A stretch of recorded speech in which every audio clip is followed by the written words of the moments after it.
Okay, first go to the link in the description. It will take you to my website. Look for the AutoCAD Language Pack article. I've gathered all the official links for versions from 2023 to 2026. Yes, I got you, bro.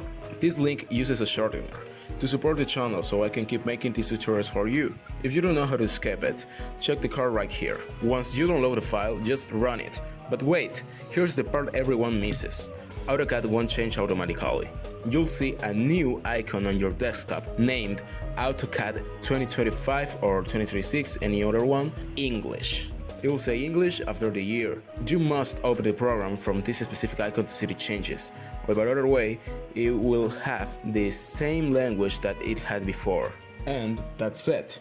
Now you can work with your preferred language. If this was helpful and you liked my video, smash that like button and subscribe for more tutorials, and if you like my content.